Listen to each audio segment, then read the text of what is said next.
अब हम बंगाल की खाड़ी की मॉनसून पवनों के बारे में बात करते हैं। बंगाल की खाड़ी की मॉनसून पवनों की शाखा म्यांमार के तट तथा दक्षिण पूर्वी बांग्लादेश के एक थोड़े से भाग से टकराती है, किंतु म्यांमार के तट पर स्थित अराकान पहाड़ियाँ इस शाखा के एक बड़े हिस्से को भारतीय उपमहाद्वीप की ओर विक्षेपित कर देती हैं। इस प्रकार मॉनसून पश्चिम बंगाल और बांग्लादेश में दक्षिण पश्चिमी दिशा की अपेक्षा दक्षिणी व दक्षिण पूर्वी दिशा से प्रवेश करती हैं। यहाँ से यह शाखा हिमालय पर्वत तथा भारत के उत्तर पश्चिम में स्थित तापीय निम्न दाब के प्रभावाधीन दो भागों में बंट जाती है। इसकी एक शाखा गंगा के मैदान के साथ साथ पश्चिम की ओर बढ़ती है और पंजाब के मैदान तक पहुंचती है। इसकी दूसरी शाखा उत्तर व उत्तर पूर्व में ब्रह्मपुत्र घाटी में बढ़ती है। यह शाखा वहां विस्तृत क्षेत्रों में वर्षा करती है। इसकी एक उपशाखा मेघालय में स्थित गारो और खासी की पहाड़ियों से टकराती है। खासी पहाड़ियों के शिखर पर स्थित मौसिनराम विश्व का सबसे अधिक औसत वार्षिक वर्षा प्राप्त करता है। यहाँ यह जानना महत्वपूर्ण है कि तमिलनाडु तट वर्षा ऋतु में शुष्क क्यों रह जाता है। तो आइए इसके लिए उत्तरदायी कारकों के बारे में जानने की कोशिश करें। इसके लिए दो कारक उत्तरदायी हैं।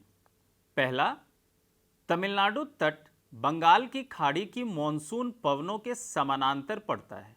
दूसरा, यह दक्षिण पश्चिमी मॉनसून की अरब सागर शाखा के वृष्टि क्षेत्र में स्थित है। आइए अब हम मॉनसून वर्षा की विशेषताओं के बारे में अध्ययन करते हैं। पहली विशेषता है दक्षिण पश्चिमी मॉनसून से प्राप्त होने वाली वर्षा मौसमी है, जो जून से सितंबर के दौरान होती है। दूसरी विशेषता, मॉनसून वर्षा मुख्य रूप से उच्चावच अथवा भू आकृति द्वारा नियंत्रित होती है। उदाहरण के तौर पर पश्चिमी घाट की पवनाभिमुखी ढाल 250 सेंटीमीटर से अधिक वर्षा दर्ज करती है। इसी प्रकार उत्तर पूर्वी राज्यों में होने वाली भारी वर्षा के लिए भी वहाँ की पहाड़ियाँ और पूर्वी हिमालय जिम्मेदार हैं। तीसरा, समुद्र से बढ़ती दूरी के साथ मॉनसून वर्षा में घटने की प्रवृत्ति पाई जाती है। दक्षिण पश्चिम मॉनसून अवधि में कोलकाता में 119 सेंटीमीटर, पटना में 105 सेंटीमीटर, इलाहाबाद में 76 सेंटीमीटर तथा दिल्ली में 56 सेंटीमीटर वर्षा होती है। अगली विशेषता, किसी एक समय में मॉनसून वर्षा कुछ दिनों के आर्द्र दौरों में आती है। इन गीले दौरों में कुछ सूखे अंतराल भी आते हैं, जिन्हें विभंग या विच्छेद कहा जाता है। वर्षा के इन विच्छेदों का संबंध उन चक्रवातीय अवदाबों से है जो बंगाल की खाड़ी के शीर्ष पर बनते हैं और मुख्य भूमि में प्रवेश कर जाते हैं।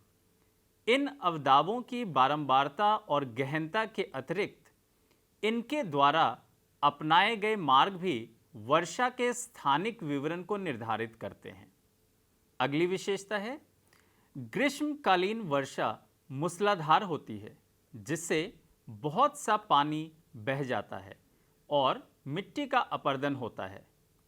अगली विशेषता, भारत की कृषि प्रधान अर्थव्यवस्था में मॉनसून का अत्यधिक महत्व है, क्योंकि देश में होने वाली कुल वर्षा का 3/4 भाग दक्षिण पश्चिमी मॉनसून की ऋतु में प्राप्त होता है।